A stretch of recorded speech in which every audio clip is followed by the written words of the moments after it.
ईश्वर सत्य है। शंकर जी से माता पार्वती ने एक बार पूछा कि बताओ प्रभु सत्य क्या है। तो शंकर जी ने कहा उमा कहूँ मैं अनुभव अपना, सत हरि भजन जगत सब सपना। शंकर जी ये बात कह रहे हैं रामचरितमानस में कि हे उमा, हे पार्वती सुनो, सत्य केवल ईश्वर है, सत्य हरि भजन जगत सब सपना। सब सपना है, केवल कृष्ण सत्य है, राम सत्य है। इसलिए हे पार्वती तुम भी राम राम जपा करो। शंकर जी कह रहे हैं माता पार्वती से, पार्वती तुम भी राम राम जपा करो मेरी तरह, क्योंकि वह राम नाम ही सत्य है। इसलिए आखिरी समय लोग कहते हैं कि राम नाम सत्य है, अर्थात ईश्वर ही सत्य है, राम ही सत्य। सत्य ना होता तो लोग ये क्यों कहते कि राम नाम सत्य है? सत्य है इसलिए तो कहा जा रहा है, सत्य नहीं होता तो क्यों कहा जाता? बस प्रभु भक्तों कि उस सत्य परमात्मा में मन लग जाए, ये न केन प्रकार, किसी भी प्रकार से उस परमात्मा में मन लग जाए, चित्त लग जाए। शंकर जी पार्वती को समझा रहे हैं, पार्वती ये संसार सत्य नहीं है। तो फिर पार्वती ने प्रश्न किया कि भोलेनाथ यदि ये संसार सत्य नहीं है तो फिर दिख क्यों रहा है? भाई जो नहीं है वो दिखेगा कैसे? और दिख रहा है मतलब सत्य है।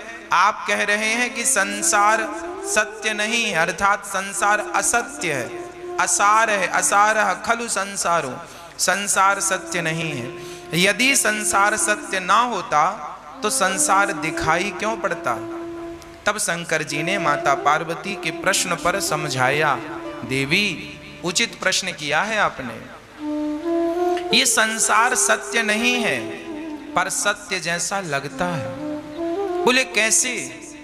बोले ऐसे जैसे आप सड़क पर जब चलते हैं, आपने कभी यात्रा तो हमेशा की होगी, जब आप बस पर बैठकर कार में बैठ के जाते हैं तो सड़क में ऐसा लगता है सामने जैसे पानी भरा हो। जब धूप पड़ती है दिन में सड़क में, तो आप जब गाड़ी ड्राइव करते हैं और आगे की सीट में बैठते हैं तो अक्सर ये भ्रांति होती है, ऐसा लगता है सड़क में पानी भरा है। अच्छा, जब आप वहां पहुंचते हैं देखते हैं तो वहां पानी होता नहीं है, पर दूर से बिल्कुल ऐसा लगता है जैसे कि पानी भरा है, बिल्कुल पानी जैसा, हूबहू पानी की भ्रांति होती है। पानी है नहीं पर हम सभी को लगता है पानी है। उसी प्रकार जैसे पानी है नहीं पर लगता पानी जैसे है, उसी प्रकार ये संसार संसार है नहीं पर लगता संसार जैसे है। जैसे वो पानी की भ्रांति बिल्कुल असत्य है, उसी प्रकार पानी भी तो दिख रहा था ना सड़क में, पर जाकर देखा सो नहीं था। उसी प्रकार ये संसार भी सत्य जैसा दिख रहा है, पर जरा गंभीरता से विचार करके देखोगे तो ये संसार सत्य नहीं है। आज ही मैं अखबार पढ़ रहा था, मैं आज एक अखबार की कटिंग पढ़ रहा था। जानते हो क्या लिखा? एक शहर में एक बुजुर्ग को 80 वर्ष की आयु में, अखबार में जो लिखा था मैं वो सुना रहा हूं। 80 वर्ष की आयु में एक बुजुर्ग को कोरोना हो गया। अभी की घटना, वो 80 वर्ष की आयु के बुजुर्ग ने कोरोना से जंग जीत ली। और जब डॉक्टरों ने पर्चा बनाया कि आपका इतना पैसा हुआ, वो दादाजी बाहर आए 80 वर्ष की आयु के, बैठे। डॉक्टरों ने कहा कि 13,000 रुपए रोज का आपने ऑक्सीजन लिया है। 13,000 रुपए का रोज का 24 घंटे का ऑक्सीजन आपका, इस हिसाब से आपका लगभग 40-50 हजार बिल बना। ये सुनकर वो बुजुर्ग दादाजी बहुत जोर जोर से रोने लगे। तो डॉक्टरों ने कहा मत रोइए मत रोइए, यदि आपके पास पैसा नहीं है तो हम आपका सारा बिल माफ कर देंगे, आप रोइए मत। आपके पास नहीं है मत दीजिए। डॉक्टरों ने बहुत इंसानियत का परिचय दिया और दादा से कहा मत रोइए।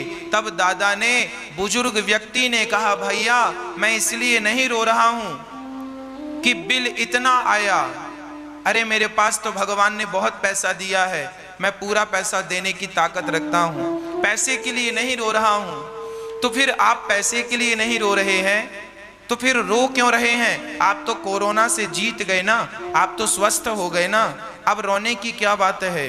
तब उस व्यक्ति ने जो कहा वो सुनकर डॉक्टर रोने लगे। उस बुजुर्ग व्यक्ति ने कहा भैया मैं 80 साल का हो गया, आज मुझे पता चला कि एक दिन का चार्ज 13,000 रुपए है। आज मैंने ऑक्सीजन 13,000 रुपए दिन में लिया। सोचो जब से जन्म लिया है तब से उस परमात्मा का रोज 13,000 का ऑक्सीजन ले रहा हूं। मैं तो इसलिए रो रहा हूं कि तुम्हारा बिल तो चुका दूंगा, उस परमात्मा का बिल कैसे चुकाऊंगा? इसलिए जीवन मिला है तो केवल उसका चिंतन कर लो, उसको याद कर लो, उसका भजन कर लो, इसी से उस परमात्मा का कुछ बिल कम हो जाएगा। नहीं तो किस किस बात का तुम बिल चुकाओगे उस परमात्मा का? ये बिल्कुल सच्ची घटना, वो दादा रोए। ये बात फिर अखबार में आई, हमने आज ही पढ़ा। किसी शहर की घटना है। प्रिय भक्तों, शायद आपको पता नहीं है, ये संसार ईश्वर ने बनाया है ना? इसलिए बनाया है कि कुछ दिन आप रहकर, भाई आप दिल्ली गए, आपकी जॉब लगी दिल्ली में, आपका कोई काम है कि 1 माह आपको काम करना है दिल्ली में, तो जब आप दिल्ली जाएंगे तो रहने के लिए वहां पर एक घर लेंगे कि नहीं? भले किराए से लें या होटल लें या कंपनी आपकी व्यवस्था करे, पर वहां आपको एक होटल लेनी पड़ेगी या किराए का घर। 1 महीना तो गुजारना है ना साहब। दिल्ली गए हैं आप, बेंगलुरु गए हैं, मुंबई, किसी भी शहर में आपको जाना है तो आप वहां घर लेंगे और लेकर के आप अपना काम करेंगे। आप वहां घर में रहने के लिए नहीं गए, काम करने गए हैं, पर काम करना है तो भी कुछ दिन घर में रहना पड़ेगा, आराम करना पड़ेगा, भोजन करना पड़ेगा, पानी पीना पड़ेगा, सब तो चाहिए। उद्देश्य क्या है? काम। गए किस लिए हैं? काम के लिए। पर जब काम के लिए गए हैं ना तो वहां पे एक होटल भी मिलेगी, आप जो यूट्यूब पर जुड़ रहे हो सब चैनल को सब्सक्राइब कर लो। सबको जय श्री कृष्णा। रहे हैं वो घर आपका नहीं है। आप काम के सिलसिले में 1 माह के लिए गए तो आपने किराए का घर ले लिया 1 महीने के लिए। तो जिस घर में आप रह रहे हैं, जिस कमरे में आप रह रहे हैं, वो आपका नहीं है, पर जितने दिन हैं आप उसका उपयोग करेंगे। बस इसी तरह ये संसार हमारा नहीं है, ये शरीर हमारा नहीं है। हम कुछ दिनों के लिए काम के सिलसिले में आए हैं, भजन करने के लिए, आत्म कल्याण करने के सिलसिले में परमात्मा ने हमें इस धरती में भेजा है। और भगवान ने ये जो संसार है ना, ये किराए का रूम बना करके दिया है। जाओ बेटा कुछ दिन रह के अपना काम धाम पूरा करके वापसी आना। पर हम इस संसार में आते हैं कुछ दिनों के लिए और हम संसार में आके इसे अपना मान लेते हैं। इसमें रहते रहते ऐसा लगने लगता है ये मेरा है, ये मेरा है, और यही मेरा मेरा यही दुख का सबसे बड़ा कारण बन जाता है। इसलिए इस संसार में रहकर उस परमात्मा को याद करो जिसने आपको फ्री में ऑक्सीजन दे रखा है। उस परमात्मा का शुक्रिया अदा करो, थैंक यू कहो उस परमात्मा को। बस कृष्ण कृष्ण नाम जप करके जितना भजन कर सकते हो, जितना स्मरण कर सकते हो, उतना करो और परमात्मा का धन्यवाद दो, है ना? प्रिय भक्तों, जीवन में दुख कब आता है? आज व्यक्ति कहता है, लोग कहते हैं महाराज जी हम बड़े दुखी हैं। दुख का कारण जानते हैं क्या है? एक सज्जन, एक बूढ़े आदमी हमें मिल गए। वो बहुत रो रहे थे। हमने पूछा, दादाजी क्या हुआ, आप क्यों रो रहे हैं? उन्होंने कहा, महाराज जी क्या बताएं, हमारे कोई बच्चा नहीं था तो हमने एक अनाथ बच्चे को गोद ले लिया और अपनी सारी दौलत उस बच्चे के नाम कर दी, और वह बच्चा अब हमें मार मार के घर से निकाल रहा है, इसलिए हम रो रहे हैं। हमने कहा, वाह, देखो, हमने कहा तुमने उस व्यक्ति को गोद ना लिया होता, तुमने उसे अपना ना माना होता, अपना ना बनाया होता, तो क्या ये दुख आता जो दुख आज वर्तमान में आया? उन्होंने कहा, बिल्कुल ना आता। हमने कहा, तुम व्यर्थ के लोगों को, जमाने के लोगों को अपना बनाते फिर रहे हो, यही तो दुख का कारण है। उस परमात्मा को अपना बनाया होता तो आपको ये दिन देखने ना पड़ते, ये दुख की घड़ियां ना आती। विडंबना यह है कि आज किसी की संतान नहीं है तो वो दूसरी संतान को गोद लेकर के और दुख मोल ले लेता है। ईश्वर ने तुम्हें झंझट से मुक्त रखा, ईश्वर ने तुम्हें झंझट से बिल्कुल मुक्त रखा था, पर तुम जबरदस्ती झंझट के पास चले गए। अब ईश्वर क्या करे? आप संसार के लोगों को अपना बनाएंगे तो दुख नहीं आएगा क्या? इसलिए मीराबाई कहती है कि संसार के लोग मेरे नहीं हैं, मेरे तो गिरधर गोपाल दूसरो न कोई। हम में और उनमें यही अंतर है। हम संसार के लोगों को अपना मानते फिर रहे हैं और वो भगवान को अपना मानती थी मीरा इत्यादि भक्त। हम आपसे निवेदन यही करते हैं, संसार के लोगों का व्यवहार तो किया जाए पर उन्हें अपना ना माना जाए। अपना मानना ही पाँव में कुल्हाड़ी मारना है और दुख का कारण है। इसलिए भगवान हमारे हैं, भगवान हमारे थे, भगवान हमारे हैं और भगवान हमारे रहेंगे, है ना? ईश्वर हमारे थे, ईश्वर हमारे हैं और वही हमारे रहेंगे। गलती तब होती है जब हम भगवान को छोड़कर संसार के लोगों को अपना अपना कहने लगते हैं। भगवान हमारे थे, वही हमारे हैं, वही हमारी रहेंगे। इसलिए कहता हूं, संसार को सत्य समझने की गलती ना करना।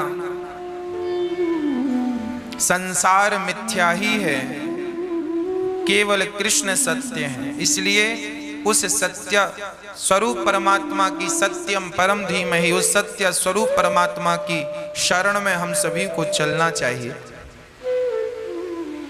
भगवान चित स्वरूप है, अर्थात प्रकाश स्वरूप है। ईश्वर का प्रकाश ही है, इसलिए हम देख रहे हैं।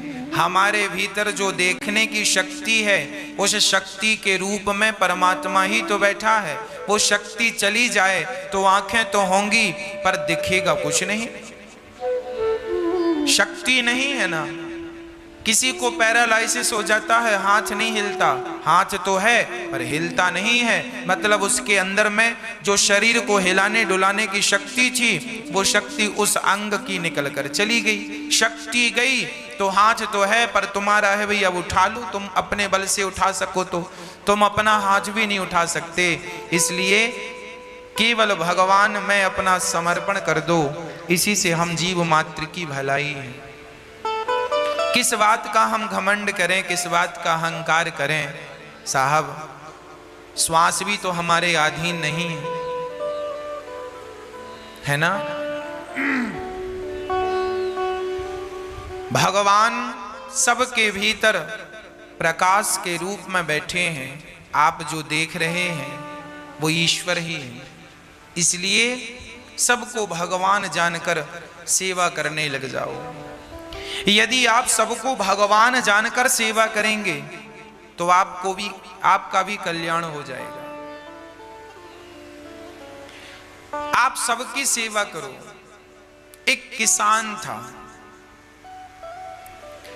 एक दिन उसके द्वार पर कोई संत आए, कहा भैया जा रहे हैं तीर्थ यात्रा पर, पैदल हूं, हर गांव में भिक्षा मांग कर खा लेता हूं, सो भैया आज की रात यहीं गुजारनी है, तो तुम्हारे द्वार पर ही आज हम विश्राम करेंगे, तो भोजन की व्यवस्था करो।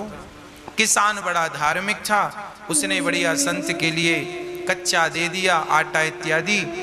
संत ने कच्चा ही मांगा, कहा लो। संत ने बना करके उसे भोग लगाकर किसान को प्रसाद देकर ग्रहण कर लिया। संत ने सोचा कि इसका अन्न खाए हैं, कुछ इसकी सदगति। देखो संत के पास क्या है देने के लिए? संत के पास देने के लिए एक ही चीज है, बोले ईश्वर तक पहुंचने का उपाय, ईश्वर तक पहुंचने का रास्ता संतों को पता है, सो वही रास्ता सबको बताते रहते हैं। किसी की समझ में आता है तो उस रास्ते पर चल के वो ईश्वर तक पहुंच जाते हैं, किसी की समझ में नहीं आता सो नहीं पहुंच पाते। संत ने कहा किसान से, भैया तुम रोज 1 घंटा कीर्तन किया करो। किसान ने कहा सरकार ये काम नहीं हो सकता, मैं किसान हूं और बहुत काम रहता है, पत्नी बच्चों में किसानी में समय बिल्कुल नहीं मिलता कि मैं 1 घंटा कीर्तन करूं। तो संत ने कहा कोई बात नहीं, तुम 1 घंटा कीर्तन नहीं कर सकते तो पास में कोई मंदिर हो तो नियम बनाओ और नियम से 1 बार ठाकुर जी का दर्शन करने मंदिर जाया करो।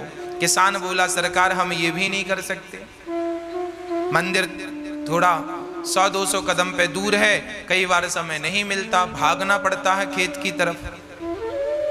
अब संत बड़े चक्कर में पड़े से क्या उपाय बताऊं?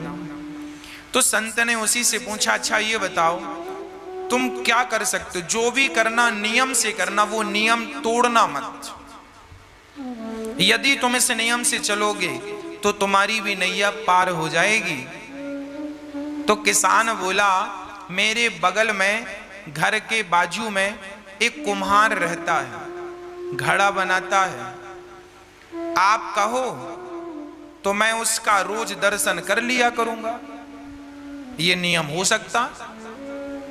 संत ने कहा ठीक है, तुम उस कुम्हार का दर्शन किया करो, नियम बनाओ कि कुम्हार का दर्शन किए बिना तुम भोजन नहीं करोगे, नियम बनाओ। और कुम्हार को इस भाव से देखोगे कि ये भगवान है, और देखकर राम राम जरूर कर लेना भैया, राम राम, और ठाकुर जी का दर्शन कर लेना, उनमें ही वो ईश्वर है ये सोचकर। भले तुम्हें शुरू में ऐसा लगेगा ये कुम्हार है, ये कुम्हार है, पर धीरे धीरे उसे कुम्हार ना कहकर उसे भगवान जानकर उसको दूर से प्रणाम कर लेना, और देखे बिना ये नियम बनाओ कि भोजन नहीं करोगे। किसान बोला ये ठीक है, ये मेरे बगल में है, मैं रोज देख लिया करूंगा, कोई ज्यादा वक्त नहीं लगेगा।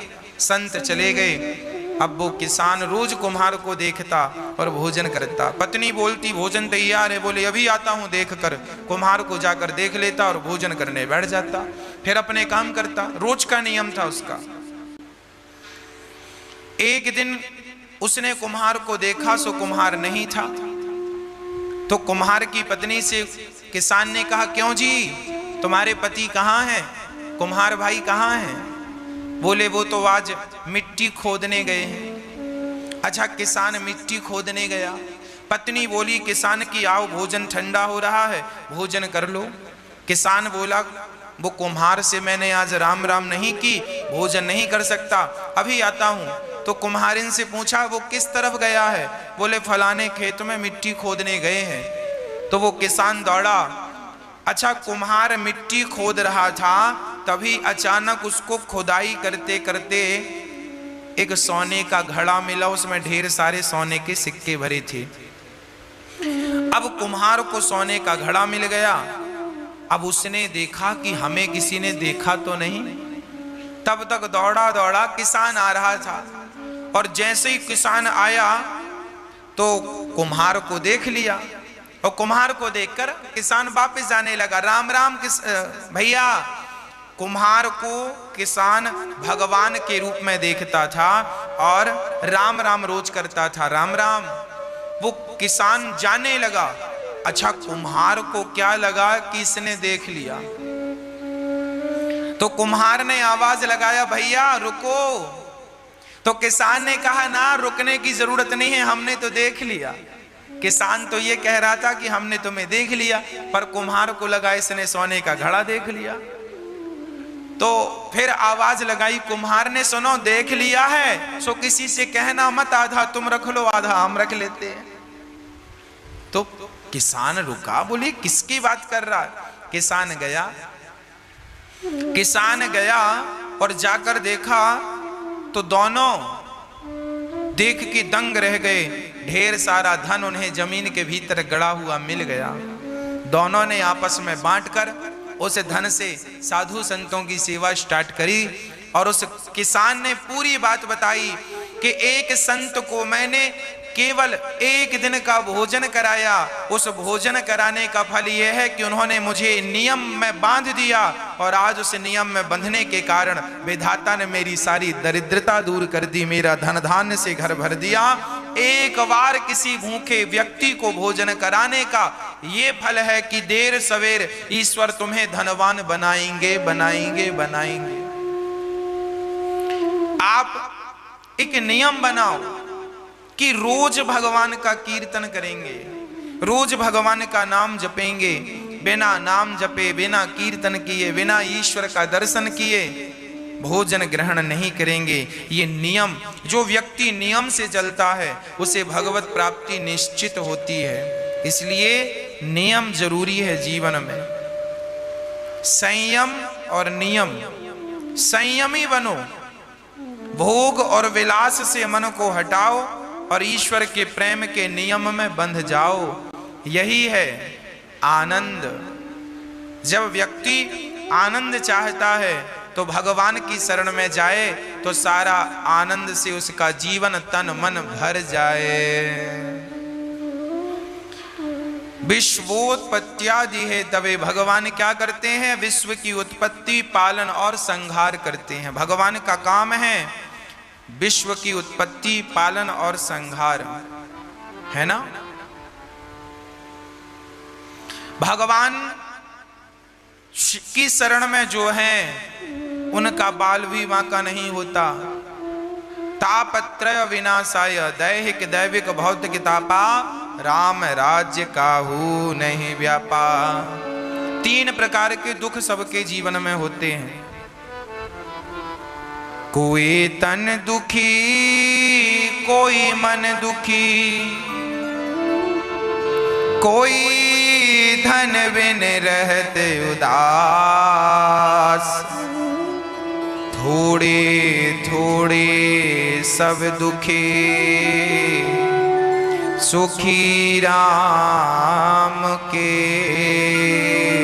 दास। कोई तन से दुखी है, कोई मन से दुखी है, कोई धन के बिना परेशान है। आज सब ही दुखी हैं। कोई तन से दुखी, कोरोना तन से ही तो दुखी कर रहा है। कोई तन के लिए परेशान, तन से दुखी है। कोई मन का रोगी है, मन की इच्छाएं अधूरी रह गई तो डिप्रेशन आ गया, मन में बड़ी चिंता है, मन में बड़ी टेंशन है। हमें बड़ा आश्चर्य लगता है तब जब लोग ये कहते हैं महाराज जी हमें बड़ी चिंता है। हमें सुनकर बड़ा आश्चर्य लगता है तब जब लोग ये कहते हैं कि फला व्यक्ति डिप्रेशन में चले गए। मैं बिल्कुल अपनी प्रैक्टिकली बात कर रहा हूं। मुझे बहुत आश्चर्य लगता है जब ये कहते हैं लोग गुरुजी बड़ी चिंता है। मैं आपसे पूछना चाहता हूं, बताइए आपको किस बात की चिंता है? क्या चिंता है आपको? जो हो रहा है क्या वो तुम्हारी मर्जी से हो रहा है? नहीं, ईश्वर की मर्जी से हो रहा है। अच्छा, जो कल हुआ क्या वो तुम्हारी मर्जी से हुआ? वो भी ईश्वर की मर्जी से, और कल जो होगा वो भी किसकी मर्जी से? क्या तुम्हारी और हमारी? अरे वो भी विधाता की मर्जी से। जब उसी की मर्जी का हो रहा था, उसी की मर्जी का हो रहा है और उसी की मर्जी का होना है, तो तुम किस बात की चिंता कर रहे हो भैया?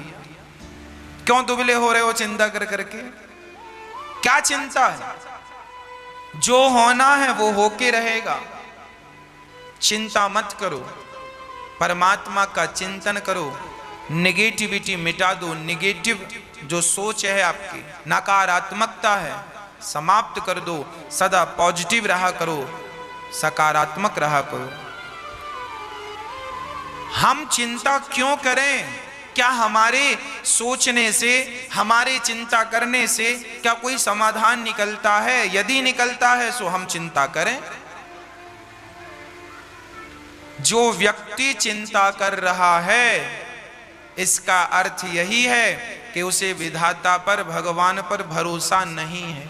यदि भरोसा होता तो आप चिंता ना करते, आप चिंतन करते। हे नाथ, होगा वही जो मेरे परमात्मा को, मेरे कृष्ण को मंजूर होगा। जो होना है होके रहेगा, तो आप समर्पण उनमें कर दो। क्यों चिंता कर रहे हो? सब बढ़िया होगा। आप तो केवल प्रसन्नता से ईश्वर का दर्शन करो, उनका नाम जपो, सब अच्छा होगा। होंठों पे मुस्कान बनाए रखो। मैं आपसे निवेदन करूं, एक संकल्प हम सबको लेना चाहिए। सदा प्रसन्न रहने का संकल्प लेना चाहिए। सदा प्रसन्न रहो। सच्चिदानंद रूपाया, ईश्वर आनंद के स्वरूप हैं। एक बात बताओ, जो भक्त सदा मुस्कुराता रहता है, प्रसन्न रहता है, भगवान उस पर जल्दी प्रसन्न हो जाते हैं। एक मैया वृंदावन आई और ठाकुर जी लड्डू गोपाल जी खरीदने के लिए दुकान गई। तो लड्डू गोपाल जी की दुकान में जाकर दुकानदार से कहा, भैया वो वाले ठाकुर जी दो, वो वाले कृष्ण दो। दुकानदार ने कहा, वैसे ही तो ये हैं, इनको क्यों नहीं लेती हो मैया?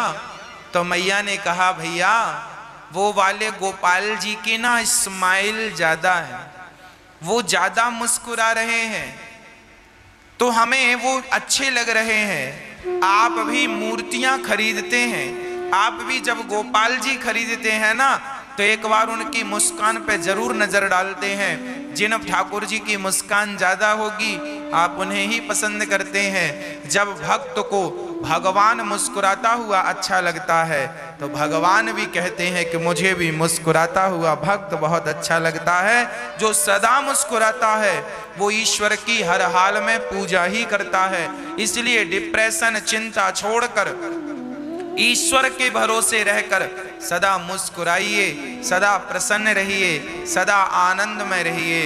ये वक्त भी गुजर जाएगा, ये दुख का वक्त भी गुजर जाएगा। बस ईश्वर का चिंतन और होंठों पे सदा मुस्कान बनी रहे। सदा मुस्कुराते रहा करो, सदा हंसते रहा करो। ये हंसने मुस्कुराने का मौका अभी मिला है, हंस लो, मुस्कुरा लो। पता नहीं अगले जन्म में हमें विधाता ने कुत्ता बिल्ली की योनि दे दी, तो कुत्ते बिल्ली की योनि में तो हंसा मुस्कुराया नहीं जा सकता। गधा और बंदर बना दिया तो मुस्कुराया और हंसा नहीं जा सकता। ना जाने कौन सी अगली योनि मिल जाए और हम हंसने और मुस्कुराने के लिए तरस जाएं। अभी अवसर है, अभी मुस्कुरा कर ईश्वर का धन्यवाद करो, तो आपकी गति बिगड़ेगी नहीं। और आप अभी से बंदर का मुंह बना के बैठेंगे तो अगले जन्म में भगवान बंदर ही बनाएंगे। कई लोग ना हम देखते हैं हंसते ही नहीं, बैठे हैं बंदर का मुंह बना के। एक सज्जन, उनको 1 महीने में 2 लाख रुपए का फायदा हो गया। पड़ोसियों ने कहा, किसी ने कहा क्यों, आप तो बड़े प्रसन्न होंगे, आपको तो 2 लाख का फायदा हुआ। उन्होंने कहा, काहे की प्रसन्नता, हम तो बड़े दुखी हैं। बोले, काय बात का दुख है? बोले, हमारे पड़ोसी को 4 लाख का फायदा हो गया, हमें तो 2 का ही हुआ। लो, फायदा हो गया फिर भी वो उदास हैं, फिर भी मुस्कुरा नहीं। ऐसों को भगवान बंदर ही बनाएंगे। जाओ, गधा बना देंगे। तुम तो कभी हंसते नहीं थे, अरे भगवान ने ये मनुष्य का तन दिया है हंसने के लिए, खिलखिलाने के लिए, मुस्कुराने के लिए, और आप बस रोते ही रहते हैं टेंशन में, दिन रात टेंशन। भगवान जाने काहे की टेंशन है आपको। जो होगा वो होगा, उसे ना आप रोक सकते हैं। मैं होनी तो होके रहे, अनहोनी ना होए, और जाको राखे